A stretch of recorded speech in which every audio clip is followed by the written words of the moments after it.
ঈমান কিভাবে নষ্ট হয়? ঈমান কিভাবে নষ্ট হয়? আগে প্রশ্ন করি, ঈমান আছে তো? প্রথমে বলছি ইনশাআল্লাহ। ঈমান আছে, এটা ইনশাআল্লাহ বলতে হবে? কি বলতে হবে? আলহামদুলিল্লাহ। কি বলতে হবে? আলহামদুলিল্লাহ আছে, ঈমান আছে, তাই না? আমরা বেশি আলোচনা করি ঈমান ভঙ্গের কারণ, আর আমি আলোচনা করি ঈমান আছে কিনা। ঈমান আছে কিনা, থাকলে না ভাঙবে, তাই না? যেমন যে কোনো দিন ওযুই করেনি, তার ওযু ভাঙার সম্ভাবনা আছে? আবার হাসছেন আপনি, আবার পরে লজ্জা পাবেন, কিন্তু এটা মনে রাখেন কথাটা। যে কোনোদিন ওযু করেনি, বাবা তুমি মাইকটা ঠিক করতে পারলে না, খুব কষ্ট হয়, পারবে না আর মনে হয়।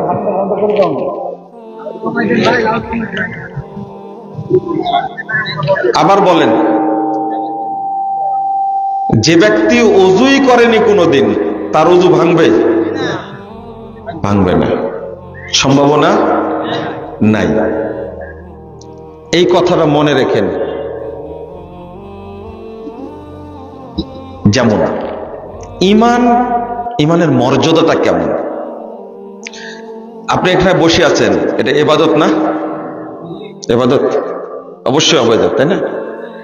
রাসূল সাল্লাল্লাহু আলাইহি ওয়াসাল্লাম বলছেন, ইন্নাল্লাহা লা ইয়াকবালু দুআন মিন কলবিন গাফিলিন লাহিন। 1879 নম্বর হাদিস, মুস্তাদরাক হাকিমের মধ্যে এসেছে। রাসূল সাল্লাল্লাহু আলাইহি ওয়াসাল্লাম বলছেন, অমনোযোগী, উদাসীন এবং অবহেলাপূর্ণ অন্তরের দোয়া, ইবাদত আল্লাহ কবুল করেন না। কথাটা আবার বুঝেন, এটাই ইবাদত, কিন্তু আপনার মনোযোগ নাই, আল্লাহ কবুল করবেন না। আপনার মনোযোগ থাকাটা ইবাদত কবুলের জন্য একটা শর্ত, স্পষ্ট। লা ইয়াকবালু দুআন মিন কলবিন গাফিলিন লাইন। আপনি কোনো পাপ করেননি, জিনা করেননি, সুদ খাননি, মিথ্যা কথা বলেননি, আপনি ভালো মানুষ, কিন্তু এই ইবাদতের ক্ষেত্রে আপনি এই ইবাদতের ক্ষেত্রে মনোযোগ নাই, আল্লাহ কবুল করবেন না। আরেকটা বিষয়, যতক্ষণ আপনার পাপ থাকবে, যতক্ষণ আপনার পাপ থাকবে, ততক্ষণ আপনার কোনো চাওয়া আল্লাহর কাছে কবুল হবে না। কথাটা আবার শোনেন, যতক্ষণ আপনার পাপ থাকবে, ততক্ষণ আপনার চাওয়া, আল্লাহর কাছে চাচ্ছেন এটা আমি পাবো, দরকার, আল্লাহ আপনাকে দিবেন না। কথাটা কি মনে থাকবে? কয়েকটা হাদিস এসেছে, সেটা হলো আল্লাহ বলছেন, রাসূল সাল্লাল্লাহু আলাইহি ওয়াসাল্লাম বলছেন, পাপ ক্ষমা হওয়ার পরে এবার আল্লাহ বলছেন, হ্যাঁ তুমি যা চেয়েছো আমি দিলাম। পাপ ক্ষমা হয়েছে, তোমার আগের পাপগুলোকে আমি নেকি দ্বারা পরিবর্তন করে দিলাম। কিন্তু পাপ থাকাকালীন আপনার চাওয়া কবুল হবে না। ঠিক মনোযোগ না থাকলে আপনার দোয়া আল্লাহ কবুল করবেন না। তাহলে বলেন তো, একজন লোক নেশা করে, তার দোয়াটা কি কবুল হওয়ার সম্ভাবনা আছে? আশা করেন কেন আপনি যে আল্লাহ আপনার দোয়া কবুল করবে? যেমন রাসূলুল্লাহ সাল্লাল্লাহু আলাইহি ওয়াসাল্লাম বলছেন, হাদিসটা এত গুরুত্বপূর্ণ, আল খামরু উম্মুল ফাওয়াহিশ, নেশা সমস্ত পাপের মা, মানে নেশা যেন সমস্ত পাপকে জন্ম দেয়।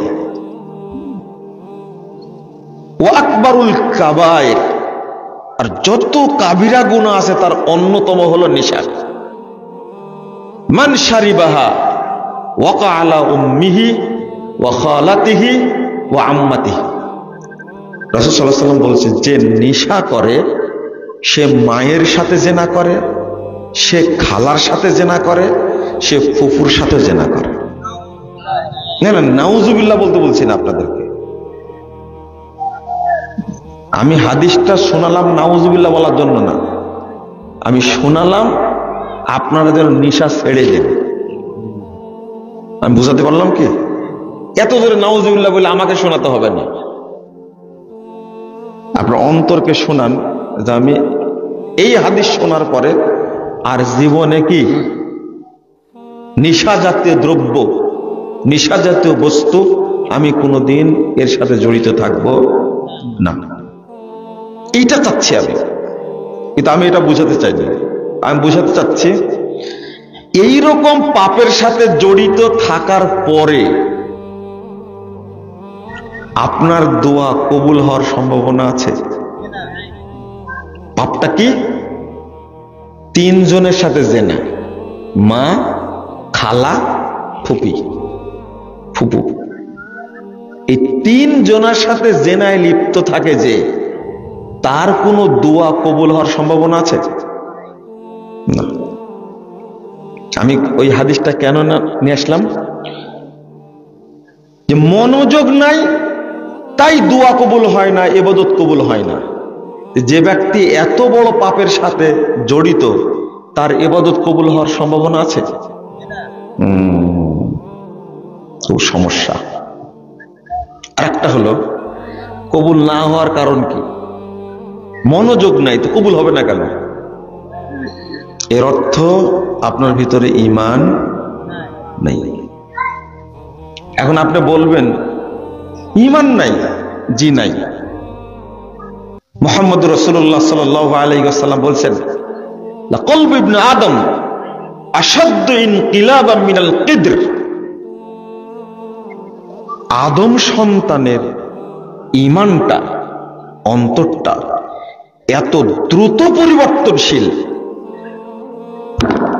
পাত্রে জাল দিয়ে যখন খুব জোরে জোরে বলক ওঠে, কি বলেন ওটাকে আপনারা,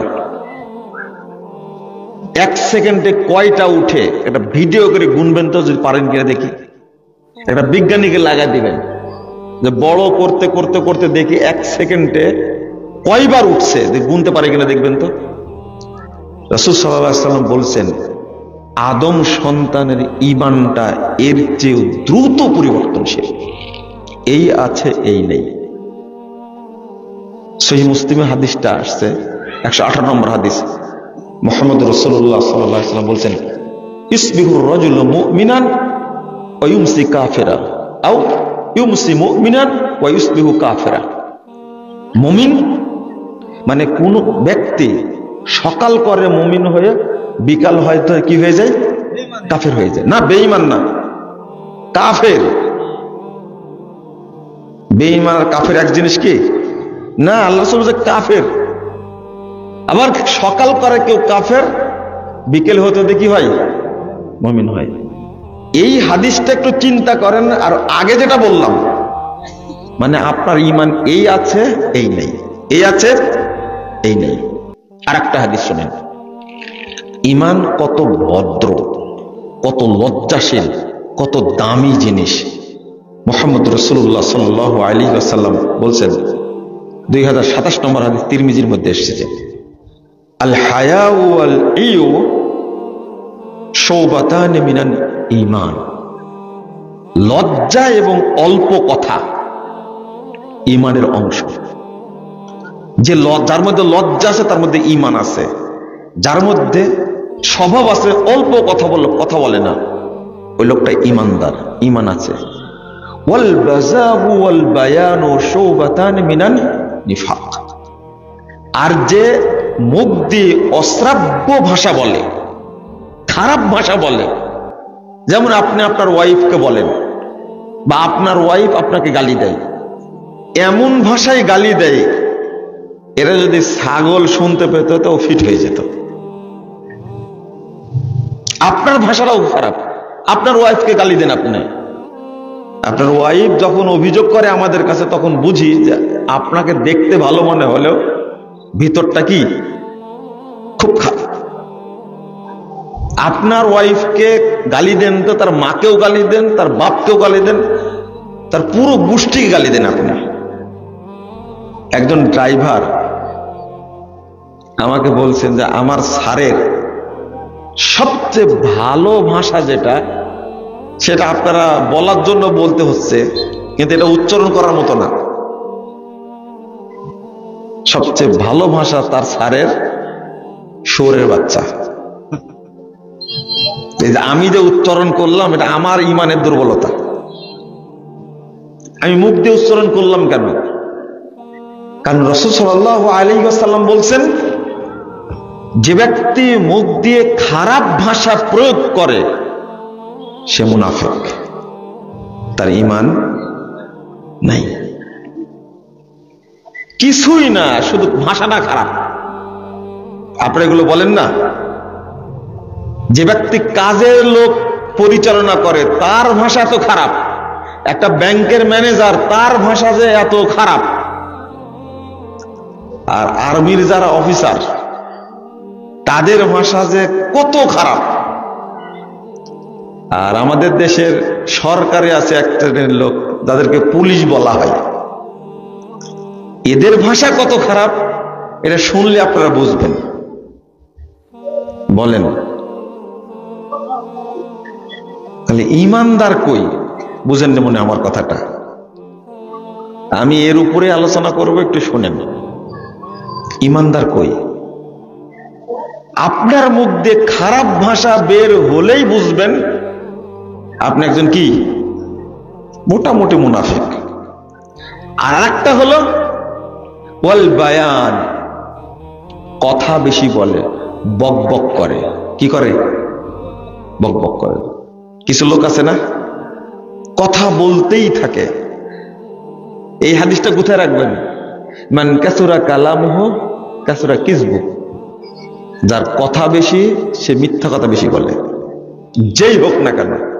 আপনি একটা গল্প শোনাচ্ছেন তো ওর মধ্যে মিথ্যা বের হবেই হবেই।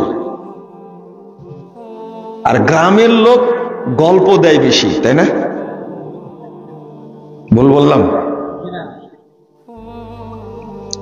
তাহলে আর যারা ভিলেজ পলিটিক্স এর সাথে জড়িত তারা যে কত মিথ্যা কথা বলে আল্লাহ ভালো জানে। তাহলে লজ্জা নাই তাই ঈমান নাই, মুখ দিয়ে খারাপ ভাষা বের হলো তাই কি নাই? ঈমান নাই। আমি বেশি কথা বলি কি নাই? ঈমান নাই। আবার অনেক কথা বলার পরে বলে কি, গর্বের সাথে বলে, ভাই কথা একটু আমি বেশি বলি, কিছু মনে করেন না। কত গর্ব, চিন্তা করেন। ওই যে একটা মুনাফিক, ওই হুঁশি নাই কিন্তু গর্বের সাথে বলছে, ভাই একটু কথা মনে বেশি বলে ফেললাম, কিছু মনে করেন না। আপনি বললেন কেন বেশি কথা?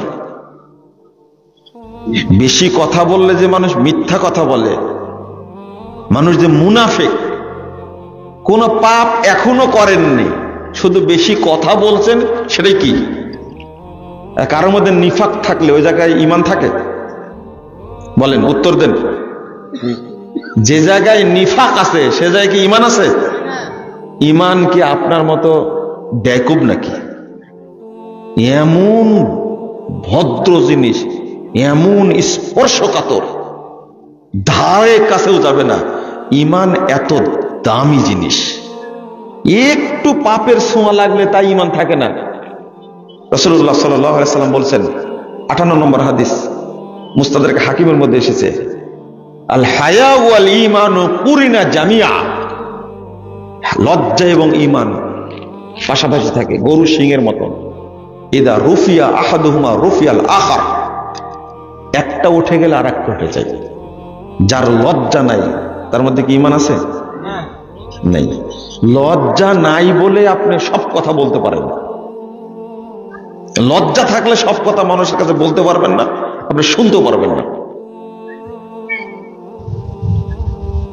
লজ্জা এটা নাই তাই ঈমান নাই।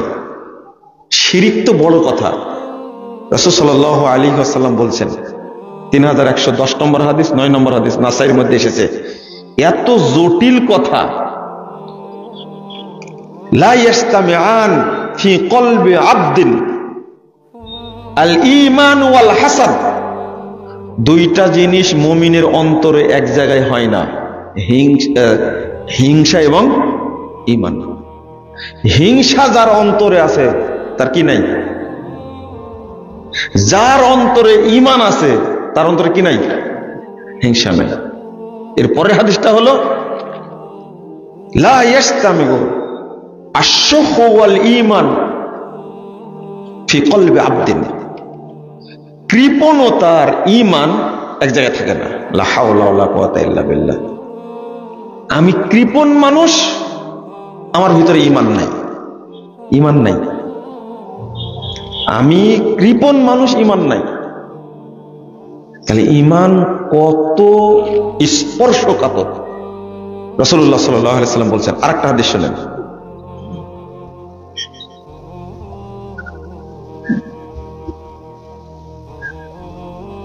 ইযা জানাল আবদ, মানুষ যখন জেনায় লিপ্ত হয়, খরাজানুল ঈমান ফাওকা রাসি কাযুল্লাহ, ঈমান সাথে সাথে চলে যায়, ঈমান চলে যায়। জিনায় লিপ্ত হলে ঈমান থাকে না, মাথার উপরে ছায়া করে থাকে। আমি প্রতিনিয়তই জিনা করছি। 2657 নম্বর হাদিস সহিহ মুসলিমের মধ্যে এসেছে, মুহাম্মদুর রাসূলুল্লাহ সাল্লাল্লাহু আলাইহি ওয়াসাল্লাম বলছেন, কুতিবা আলা ইবনি আদম নাসিবুহু মিনাজ জিনা মুদরিকুন যালিকা লা মুহালা। আদম সন্তানের উপরে লিখিত একটা জিনার ভাগ আছে, সে জিনার সাথে লিপ্ত হবে। আল আইনানি জিনাহুমা নাজর ওয়াল উযনানি জিনাহুমুল ইস্তিমা।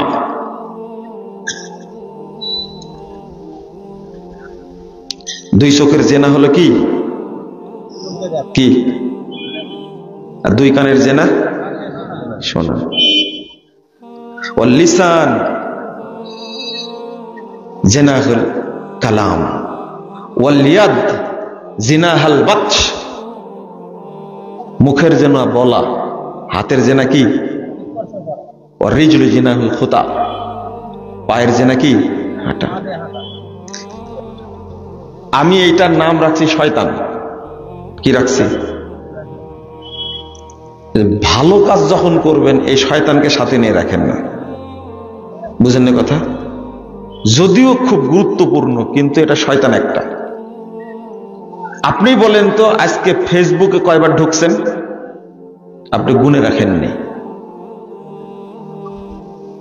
যতবার ঢুকছেন ততবার উলঙ্গ মহিলার ছবি দেখেছেন, তাই না? দেখেছেন আপনি, অবশ্যই দেখেছেন। ফেসবুক ঢুকলে উলঙ্গ মহিলার ছবি দেখাটা ওয়াজিব, ফরজ হয়ে যায়। আপনি দেখছেন।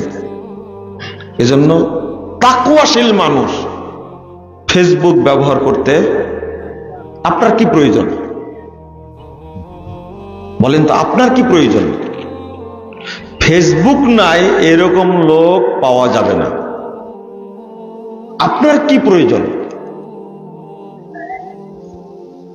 দেখছেন কি উলঙ্গ মহিলার ছবি? বুড়া হয়ে গেছেন, টিভি না দেখলে আপনি ঠিক থাকতে পারেন না। বাজারে গেছেন, টার্গেট আছে, এই সময় নাটক হবে, এই সময় সিরিয়াল আছে, আপনার মাথায় আছে। আমি ভাবছি যে মমিন কই, বুঝেন না মনে হয় কথাটা, তাই না? মমিন কই? তান গান শুনছেন, মিথ্যা কথা শুনছেন, এটা জেনা না?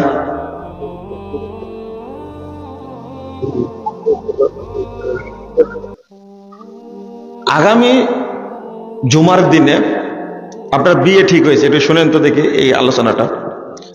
আগামী জুমার দিন আপনার বিয়ে ঠিক হয়েছে, এই মেয়েটা অপরিচিত, আপনার দেখা দেখি করে বিয়ে ঠিক হয়েছে। ওই মেয়ের সাথে আপনি মোবাইলে কথা বলবেন, শুক্রবারের বিয়ে প্রস্তুতি চলছে, আপনি কথা বলবেন মেয়েটার সাথে, বলা যাবে? ঝুঁকে বললেন না, কিন্তু না তো দূরের কথা, ওটা তো বাজার করে নিচ্ছেন, যে বাজার করছেন না, তার জামার মাপ নিচ্ছেন, মার্কেটে গিয়ে বাজার করছেন, অথচ ওই মেয়ের সাথে কথা বলাটা হারাম। আমি জায়েজ নায়েজের কথা বলে কথা, হারাম। আক্ত হওয়ার আগ পর্যন্ত এই মেয়ের সাথে কথা বলাটা মুনাফিকি। তাহলে যে মেয়েটা 5 বছর যাবত কি করে, লিভ টুগেদার, গার্লফ্রেন্ড আর বয়ফ্রেন্ড, বলেন তো এই দম্পতি থেকে যে বাচ্চা জন্ম নেবে, এই বাচ্চাটা ভালো হওয়ার সম্ভাবনা আছে কিনা বলেন তো দেখি? সম্ভাবনা আছে? কোনো সম্ভাবনা নাই। এখনকার বাচ্চারা চালাক হয় কেন বলেন তো দেখি? চালাক হয় কেন? মনে হয় পেট থেকে মোবাইলে কথা বলে। এই যে আপনি কথা বললেন 5 বছর ওই মেয়েটার সাথে, লা হাওলা ওয়ালা কুওয়াতা ইল্লা বিল্লাহ, জেনা করতে করতে জীবনটা শুরু হয়েছে আপনার। চোখের জেনা হচ্ছে, আবার কি কানের জেনা হচ্ছে, হাতের জেনা নাই হলো। আমি বলছি যে মুমিন কই, আর একটা হাদিস শোনাই, না হলে হবে না। রাসূলুল্লাহ সাল্লাল্লাহু আলাইহি সাল্লাম বলছেন, ইন্নাল মুমিন ইয়ারা যুনুবাহু কান্নাহু কায়িদুন তাহতা জাবালিন ইয়াখাফু আন ইয়াকা আলাইহি। 6308 নম্বর হাদিস, সহিহ বুখারীর মধ্যে এসেছে। মুমিন ওই ব্যক্তি যে পাপকে এত ভয় করে যে মাথার উপরে বিশাল পাহাড়, পাপটাকে সে পাহাড় মনে করে, ইয়াখাফু আন ইয়াকা আলাইহি, সে সব সময় ভয় করে যে কখন যেন পাহাড়টা আমার মাথার উপর পড়ে যাবে। এই ব্যক্তি কি? মুমিন। এই ব্যক্তি কি? মুমিন। মানে পাপ ক্ষমা হয়েছে এই আশ্বস্ত না হওয়া পর্যন্ত সে ভয় করতে থাকে কখন যেন আল্লাহ গজব নাজিল করবে, আমি এই পাপের গজবে শেষ হয়ে যাবে। ওয়া আম্মাল ফাজির ইয়ারা যুনুবাহু কান্নাহু যুবাব মাররা আলা আনফি। মুনাফিক ওই ব্যক্তি যে পাপকে পরোয়া করে না, নাকের কাছ দিয়ে একটা মাছি যাচ্ছে, দূর, ঠিক এইটাই উদাহরণ দিচ্ছেন। এত হালকা মনে করে পাপকে পরোয়া করে না যে ব্যক্তি পাপ করতেই থাকে, এ ব্যক্তি মুনাফিক।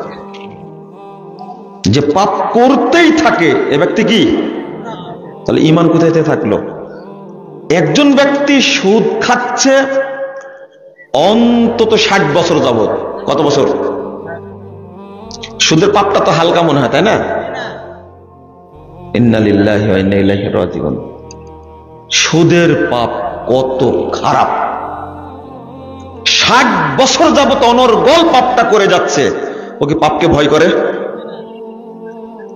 সাধারণ আপনি টাকনুর নিচে প্যান্ট পরছেন অন্তত 70 বছর যাবত, আপনি কি পাপটাকে ভয় করেন? এই 70 বছরে অন্তত 50 জন আলেমের বক্তব্য শুনেছেন, আপনি শুনেননি? কোন আলেম কি বলেছে টাকনুর নিচে প্যান্ট পরা হালাল? না, বলেছে কিছু লোক বলেছে যে মোজা পরে যদি টাকনুর নিচে প্যান্ট পরে সমস্যা নেই। মোজা পরা অবস্থায় যদি কেউ টাকনুর নিচে প্যান্ট পরে কি সমস্যা আছে? আছে। না ফতোয়া দিয়েছে? আমার মনে হয় শয়তানে এত সুন্দর ফতোয়া জানে না, এই ফতোয়া দিছে। আর 40 হাত দূর থেকে যদি দেখা যায় দাঁড়িয়ে আছে, কালো কালো দেখাচ্ছে, এটাই এনাফ। এটা কি মুনাফিক কোথায় তৈরি হয় আপনি চিন্তা করতে পারছেন? ফতোয়াটা কিভাবে দিল? আর আপনি যে 80 বছর যাবত দাড়িটা একবারে চামড়া জড়ো হয়ে গেছে, এরপরে নাপিতকে দিয়ে আপনি চামড়া টেনে ধরে দাড়িটা চেঁচে ফেলছেন, এটা পাপ না? দাড়ি রাখার হুকুম কি? কি ফরজ। ওয়াজিব ফরজ একই জিনিস, ফরজ। আর আপনি দাড়ি রাখাটাকে সামান্য বলছেন কি এটা সুন্নাহ, রাখলেও যা না রাখলেও তাই, তাই না? আপনাকে সুন্নাহ কথাটা বললো কে? পৃথিবীর কোন বিদ্বান বলেছেন দাড়ি রাখা সুন্নাহ?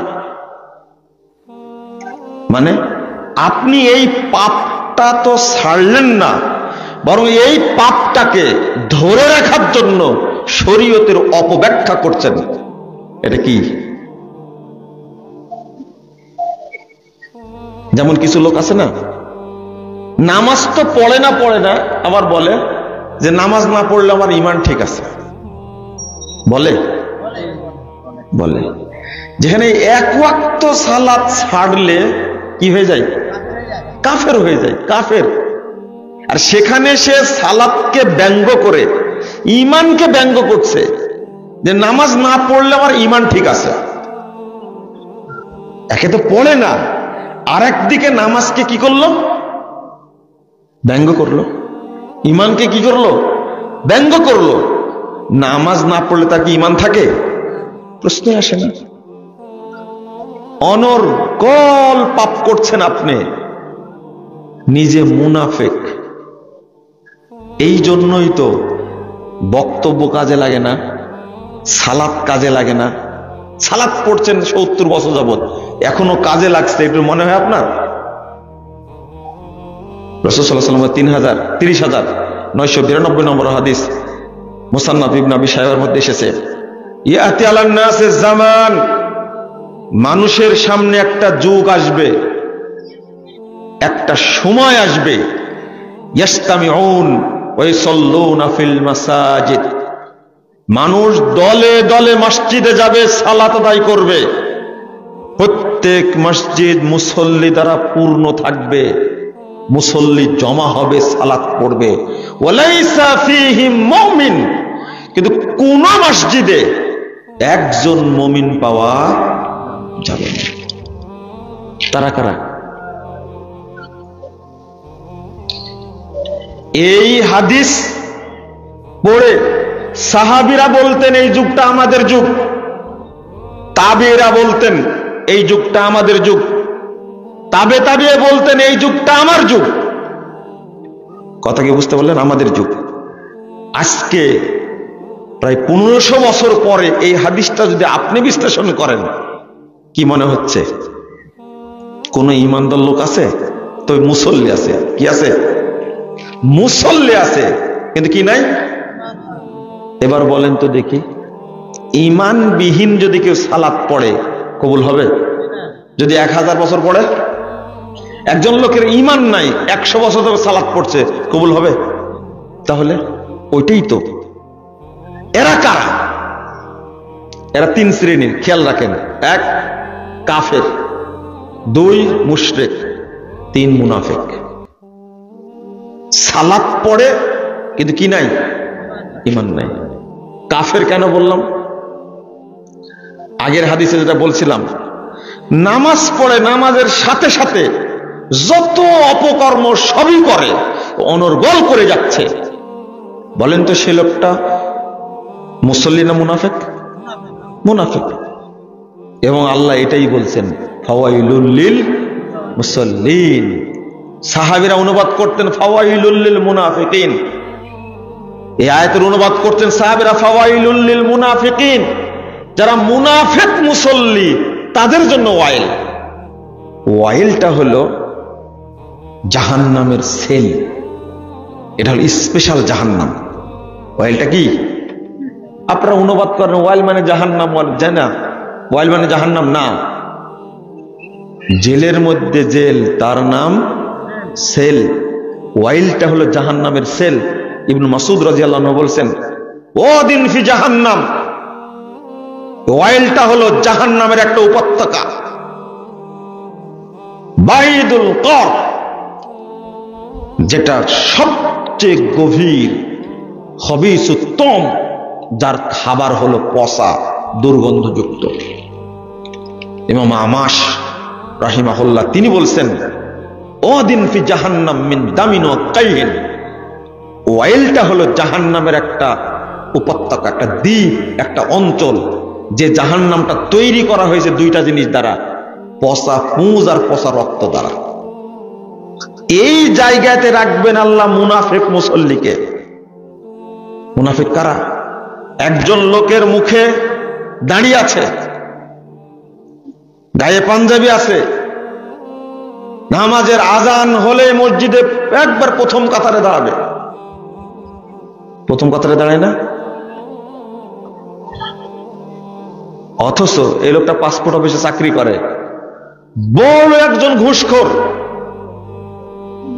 সচিবালয়ে চাকরি করে, ভূমি অফিসে চাকরি করে, কাস্টমসে চাকরি করে, বিদ্যুৎ অফিসে চাকরি করে, অথবা সরকারি প্রশাসনিক চাকরি করে, ও ঘুষ খায়, ৪৫ বছর যাবৎ ঘুষ খাচ্ছে।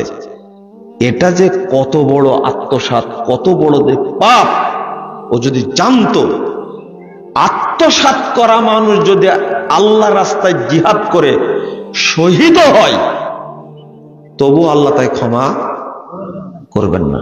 আত্মসাৎ করা এত বড় পাপ। আপনি দেখেন বিশ্ববিদ্যালয়ের ভিসি, কলেজের প্রিন্সিপাল, মাদ্রাসার প্রিন্সিপাল, দাখিল মাদ্রাসার সুপার, হেডমাস্টার থেকে শুরু করে এত পরিমাণ হারাম খায়ারা। একজন কামেল মাদ্রাসার প্রিন্সিপাল বলছে যদি মাদ্রাসার কোনো প্রিন্সিপাল জান্নাতে যায় তাহলে আল্লাহর সাথে আমার ডিবেট হবে কিয়ামতের মাঠে। মানে আমি বলে দিলাম মাদ্রাসার কোন সুপার প্রিন্সিপাল জান্নাতে যাবে না, তাহলে ও প্রিন্সিপাল একজন তো, তাই না? ও জানে, আল্লাহই ভালো জানে কি করে। আপনি বলেন দাড়িটা হলো তার সাইনবোর্ড, পাঞ্জাবিটা তার সাইনবোর্ড, নামাজটাও সাইনবোর্ড, ভিতরটা হলো ইবলিশ শয়তানের কারখানা। ও কি মুমিন? লা হাওলা ওয়ালা কুওয়াতা ইল্লা বিল্লাহ। আপনি কিভাবে বলবেন? মুহাম্মদ রাসূলুল্লাহ সাল্লাল্লাহু আলাইহি সাল্লাম বলেছেন, আল্লাহ রাব্বুল আলামিন বলেছেন ওয়া মান ইয়াগলুল ইয়াতি বিমা গাল্লা ইয়াউমাল কিয়ামা। সূরা আল ইমরান 161 নম্বর আয়াত খুলবেন। যে যা আত্মসাৎ করেছে সেটাই কিয়ামতের মাঠে নিয়ে কি করবে? হাজির হবে। আল্লাহ বলছেন যে যা আত্মসাৎ করেছে সেটা নিয়ে কিয়ামতের মাঠে হাজির হবে, কোনো উপায় নাই। সেই মুসলিমের হাদিস 14 নম্বর হাদিস, 15 নম্বর হাদিসটা রাসূলুল্লাহ সাল্লাল্লাহু আলাইহি ওয়াসাল্লাম বলছেন একজন ব্যক্তি আল্লাহ রাসূলের খাদেম, গোলাম, তিনি যুদ্ধে গেছেন, যুদ্ধে অংশগ্রহণ করেছেন, যুদ্ধ করতে করতে মারা গেছেন, নিহত হয়েছেন। সাহাবীরা বলছে অমুক শহীদ, অমুক শহীদ, অমুক শহীদ।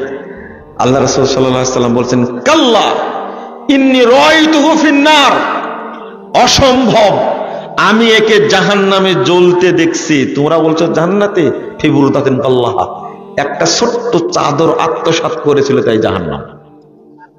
অথচ তিনি একজন সাহাবী। 2 রাসূল সাল্লাল্লাহু আলাইহি ওয়াসাল্লামের খাদেম। 3 এই ব্যক্তিটি যুদ্ধে গেছেন, যুদ্ধে অংশগ্রহণ করেছেন, কাফেরদের আঘাতে তিনি নিহত হয়ে গেছেন। আল্লাহর নবী সাল্লাল্লাহু আলাইহি সাল্লাম বলছেন সে কি? বলেন কি? জাহান্নামী। মাত্র একটা চাদর নেওয়ার কারণে জাহান্নামী। আর বাংলাদেশে কোটি কোটি টাকা, হাজার হাজার কোটি টাকা আত্মসাৎ করছে, সব পাচার করছে, বাংলাদেশটাকে দুর্নীতির আড্ডাখানা বানায় ভঙ্গুর করে দিয়েছে বাংলাদেশটাকে। এদের কি হবে বলেন তো দেখি? কাবা ঘরের ভিতরে ঢুকে যে তওবা করে কাজ হবে? না না, সব ফেরত দিতে হবে, তারপরে তওবা। ফেরত দেওয়ার পরে তওবা। এটা আমি বুঝাতে চাচ্ছিলাম। এর দাড়িটা কি, পাঞ্জাবিটা কি, নামাজটা সাইনবোর্ড। তাহলে একজন লোক যে চুরি করছে এইভাবে দীর্ঘদিন যাবত, ওর ভিতরে কি ঈমান আছে? না, ঈমান নাই, ঈমান নাই। আমি সাধারণ কথাগুলো বললাম, একবারে সাধারণ কথাগুলো বললাম। এবার আসেন 6809 নম্বর হাদিস, সহিহ বুখারীর হাদিস। রাসূল সাল্লাল্লাহু আলাইহি ওয়াসাল্লাম বলছেন, লা ইয়াজনিল আবদু হিনা ইয়াজনি ওয়া হুয়া মুমিন, ওয়া লা ইয়াশরিবু হিনা ইয়াশরিবু ওয়া হুয়া মুমিন, ওয়া লা ইয়াসরিকু হিনা ইয়াসরিকু ওয়া হুয়া মুমিন। রাসূল সাল্লাল্লাহু আলাইহি ওয়াসাল্লাম বলছেন, যে জিনা করে সে অবস্থায় কি থাকে না? মুমিন থাকে না। যে চুরি করে সে মুমিন থাকে না। আর একটা, আচ্ছা, যে নেশা করে সে মুমিন থাকে না। এই হাদিসের শেষে জিজ্ঞেস করছেন ইকরিমা ইবনে আব্বাস রাদিয়াল্লাহু আনহু, যে কাইফা ইউনজাউল ঈমান, ঈমানকে কিভাবে ছিনিয়ে নেওয়া হয়? ইবনে আব্বাস রাদিয়াল্লাহু আনহু দেখাচ্ছেন হাতের মধ্যে হাত নিয়ে, বলছে দেখো, নিলাম, যখন বের করলাম ঠিক ঈমান এইভাবে বেরিয়ে যায়। আমি আবার শেষে এসে বলতে চাচ্ছি, এই আলোচনা শেষ পর্যায়ে এসে বলতে চাচ্ছি আপনাদেরকে, বলেন তো দেখি, ঈমানদার কাউকে পাওয়া যাবে এখন? হ্যাঁ, আর একটা আলোচনায় ঢুকবো এখন। আমি শুধু এই অংশটুকু বললাম, অধিকাংশই মুনাফিক। অধিকাংশ কি? একটা কথা জানতে চাই, খারাপ লাগছে বলবো, আর একটু বলবো। আমি জানি আমাদের আলোচনা আপনাদের কাজে আসে না, কখন কাজে আসবে আল্লাহ পাক ভালো জানে। একটা প্রশ্ন করব, উত্তর দিবেন। আপনার কি কোনোদিন মনে হয়েছে যে আমি মনে হয় মুনাফিক হয়ে গেছি? জোহরের সালাতটা পড়ার দরকার ছিল 12:30টার দিকে, সেখানে 2টা বেজে গেল, 2:30টা বেজে গেল, সালাতটা পড়া হলো না। আমি মনে হয় মুনাফিক হয়ে গেছি। আমি মিথ্যা কথা বললাম কেন? মনে হয় মুনাফিক হয়ে গেছি। এই ধরনের মনে হয়েছে কারো? এখানে একজনও নাই, তাই না? তাহলে একটা তিতো কথা শুনে নেন, তাহলে এখনো মুমিন হতে পারেননি। যে মুমিন হবে তার মধ্যে সব সময় এই ভীতিটা কাজ করবে, তিনি মুমিন। আপনি মনে করলেন আমার মনে হয় না, মানে আমি মুমিন হয়ে গেছি, না, বোঝা গেল আমরা মুমিনের স্তরে এখনো যেতে পারি না, মুমিনের স্তরে যেতে পারি না এখনো। আপনি কি বলেন এটা? সাহাবীরা যারা জান্নাতি সাহাবী, তারা সব সময় মনে করতেন মনে হয় মুনাফিক হয়ে গেলাম। হামজা রাদিয়াল্লাহু আনহু মতন সাহাবী, তিনি দৌড় দিয়ে আল্লাহ রাসূলকে বলছেন, আল্লাহ রাসূল, আমি মুনাফিক হয়ে গেছি, আমি মুনাফিক হয়ে গেছি। নাউযুবিল্লাহ। তারা ভয় করতেন। সহিহ বুখারীর মধ্যে 48 নম্বর হাদিসের অধ্যায় ইমাম বুখারী উল্লেখ করেছেন, ইবনে আবি মুলাইকা রাদিয়াল্লাহু আনহু, তিনি তাবেঈ, তিনি বলছেন, আদরাকতু 30 রাজুলাম মিন আসহাবিন নবী সাল্লাল্লাহু আলাইহি সাল্লাম কুল্লুহুম ইয়াখাফুন নিফাক আলা নাফসি। আমি 30 জন সাহাবীর সাক্ষাৎ পেয়েছি। কয়জন? 30 জন। কত বড় তাবেঈ চিন্তা করেন। তিনি বলছেন, আমি প্রত্যেককে ভয় করতে শুনেছি আমি হয়তো মুনাফিক হয়ে গেছি। ওমর রাদিয়াল্লাহু আনহুকে চিনেন? ওমর রাদিয়াল্লাহু আনহু তিনি পর্যন্ত ভয় করতেন আমি হয়তো মুনাফিক হয়ে গেছি।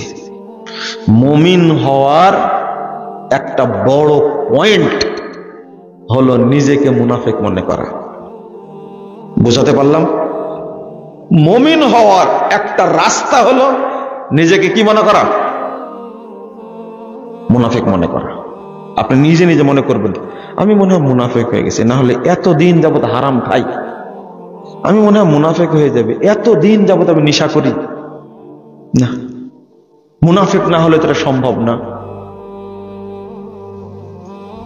ওমর রাদিয়াল্লাহু আনহুকে চিনেন? এত বড় একজন সাহাবী, আল্লাহ রাসূল তাকে জান্নাতের সুসংবাদ দিয়েছেন। আল্লাহ রাসূল সাল্লাল্লাহু আলাইহি ওয়াসাল্লাম বলেছেন, ওমর, শুধু মহিলারাই তোমাকে দেখলে পালায় না, শয়তান যদি বুঝতে পারে তুমি এই রাস্তায় আসছো, শয়তান রাস্তা ছেড়ে দিয়ে অন্য রাস্তায় চলে যায়। এই ওমর রাদিয়াল্লাহু আনহু।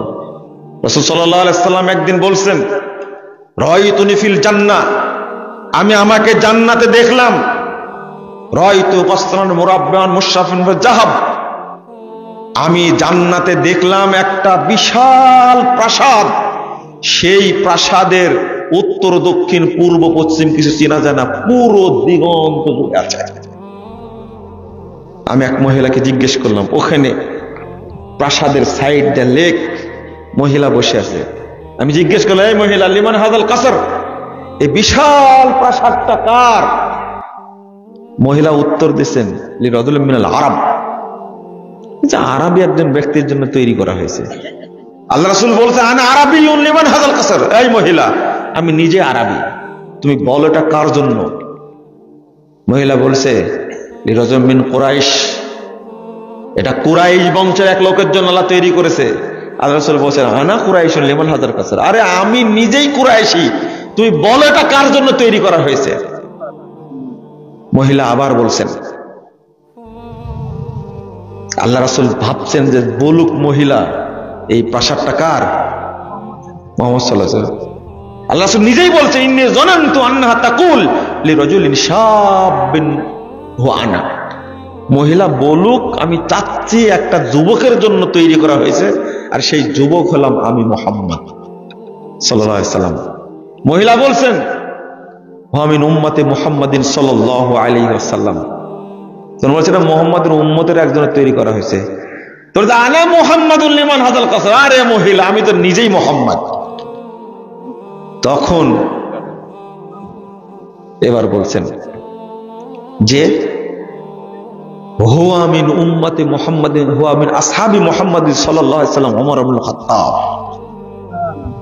এই প্রাসাদটা মুহাম্মাদের একজন সাহাবী ওমর ইবনে খাত্তাব, তার জন্য আল্লাহ তৈরি করেছেন।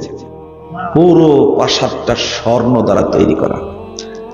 আল্লাহ রাসূল চাচ্ছিলেন প্রাসাদটা দেখবেন, তো নিজেই বলছেন ওমর রাদিয়াল্লাহু আনহুর সামনে, যাকারতু গায়রাতাক, আমার আমি চাচ্ছিলাম কিন্তু দেখলাম না, আপনার ব্যক্তিত্ব আমার স্মরণ হয়ে গেল। এত বড় মানুষের ঘর আমি দেখব অনুমতি ছাড়াই, আমি দেখলাম না, এত বড় ব্যক্তিত্ব সম্পন্ন, যাকারতু গায়রাতাক। ফাবাকা ওমর, ওমর রাদিয়াল্লাহু কাঁদতে থাকলেন। আল্লাহ আর বলছেন, আগারু আলাইকা ইয়া রাসূলুল্লাহ, আপনার কাছে আমার কোনো ব্যক্তিত্ব আছে? আপনি কি বলেন? আপনি দেখলেন না কেন? এই ওমর রাদিয়াল্লাহু আনহু শুনলেন একদিন যে হুযায়ফা রাদিয়াল্লাহু আনহুর কাছে আল্লাহ রাসূল সাল্লাল্লাহু আলাইহি ওয়াসাল্লাম 15 জনের তালিকা দিয়েছেন গোপনে। কয়জনের তালিকা দিয়েছেন? 15 জনের তালিকা দিয়ে গেছেন।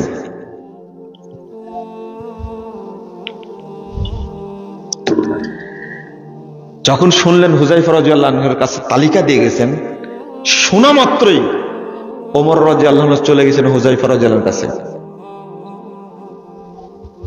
অথচ ওমর রাদিয়াল্লাহু আনহু জান্নাতি 10 জন সাহাবীর একজন, তাই না? তিনি একজন খলিফা, তিনি শহীদ।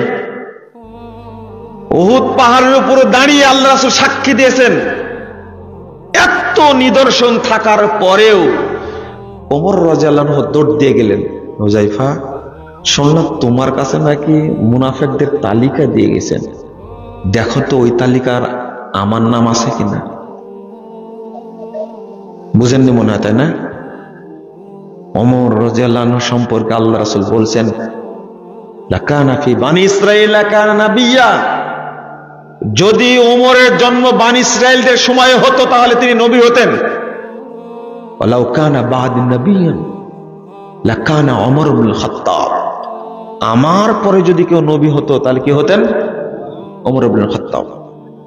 এত মর্যাদাবান ব্যক্তি চলে গেছেন, দেখো তো আমার ওই তালিকায় আমার নাম আছে কিনা। বলে না। আবার একদিন দেখা হয়েছে, হুযায়ফা তুমি তো বললে না ওই তালিকায় আমার নাম আছে কিনা। বলেন না, কারণ গোপনে রেখেছেন, গোপনই থাক, তাই না? বলবেন না। আর একদিন দেখা হয়েছে, বাসায় চলে গেছে, মানে ওই তালিকায় যদি আমার নাম আল্লাহর নবী রেখে যান তাহলে আমি আরো কাঁদবো, আল্লাহর কাছে বলবো তুমি আমাকে মাফ করে দাও। শোনেন, সংক্ষেপ করে নি, আপনারা নিজেদেরকে এত বড় মুমিন মনে করেন, আর সাহাবীরা কি মনে করতেন? একদিন এক সাহাবী মারা গেছেন, মুসনাদে বাজ্জারের মধ্যে হাদিসটা আসছে, সনদ সহিহ। সাহাবী মারা গেছেন, সেখানে খলিফা উপস্থিত, খলিফাতুল মুমিনিন ওমর রাদিয়াল্লাহু আনহু জানাজায় গেছেন, হুযায়ফা রাদিয়াল্লাহু আনহু গেছেন। হুযায়ফা রাদিয়াল্লাহু আনহু বলছেন, ইয়া আমিরুল মুমিনিন ইজলিস হিনা, ডেকে বলছেন, ওমর রাদিয়াল্লাহু আনহু খলিফাকে ডেকে হুযায়ফা রাদিয়াল্লাহু আনহু বলছেন এখানে বসেন। যখন বসছেন কানের কাছে গিয়ে মুখ নিয়ে বলছে, ইন্নাহুম মিন উলাইক, আস্তে করে বলছে, এ কিন্তু তাদের একজন, ইন্নাহু মিনহুম, ওদের মধ্যে একজন। কথাটা কি বুঝলেন? ওদের মধ্যে একজন। এক শোনা মাত্রই ওমর রাদিয়াল্লাহু বলছেন, নাশাতুকাল্লাহ, শোনো হুযায়ফা, তোমাকে আল্লাহর কসম দিয়ে বলছি আজকে বলতেই হবে, আর মিনহুম, আমি কি তাদের অন্তর্ভুক্ত? যে সাহাবী মারা গেছেন তাকে নিয়ে চিন্তা নাই, ওমর রাদিয়াল্লাহু আনহু খলিফা, তিনি তখন বলছেন তোমাকে আল্লাহর কসম দিয়ে বলছি, শোনো ওমর, হুযায়ফা শোনো, তুমি বলো তো আমি কি তাদের অন্তর্ভুক্ত? ওনার ব্যাপারে কোনো চিন্তা নাই, চিন্তা কার ব্যাপারে? ও, আপনারা অন্যের চিন্তায় ব্যস্ত আর নিজের চিন্তা, মনে হয় তার কবরে আপনি যাবেন।